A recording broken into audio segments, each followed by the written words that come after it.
سلام خدمت هنرجوی عزیزمون.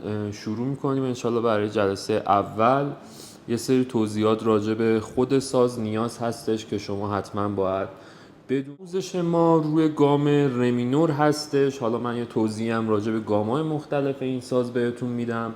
یکی این که اصلا گام و اسکیل به چه معنیه. ببینید شما روی سازتون به تعداد نوت هایی که روی سازتون تعبیه شده یک گام گفته میشه. الان این سازی که جلوی بنده هست ساز گام رمینور هستش. روی گام رمینور ما میخوایم به شما آموزش بدیم. برای ابتدا که شما حالا میخواید ساز تهیه کنید و ساز دارید، خب باید با گام رمینور شروع بشه.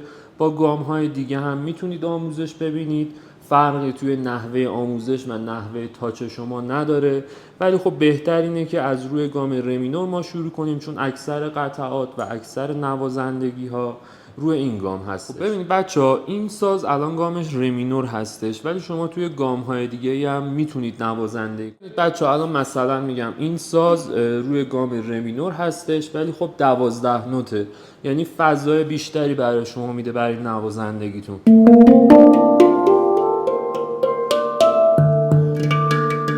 یا مثلا این ساز، ببینید این ساز روی گام لوپیکی هستش. نوت وسط ما که نوت دینگمون بود میشه نوت ر. نوت بعدیمون میشه نوت لا، پس شد ر لا سی بمول. خدمتتون عرض کنم نوت بعدیمون صدای دو میده، نوت دو.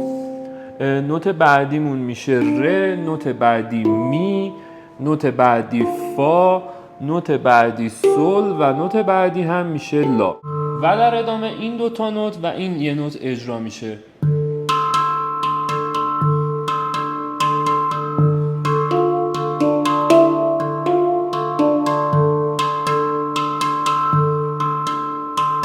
دوباره برمیگردیم روی این سه تا نوت. یکم روی دستاتون و انگشتاتون بیشتر کار کنم. تا اینجا دوره شما اجرا با حرکت شست و انگشت اشارتون کاملا براتون خدا رو شکر اوکی شده، ولی الان دیگه میخوایم از مابقی انگشتامون هم استفاده. اولین تمرین روی نوت دینگتونه. حرکت از مفصل انگشت. هر سه تا انگشتتون باید برخورد کنه روی ساز. انگشت دوم، انگشت سوم و انگشت چهارم.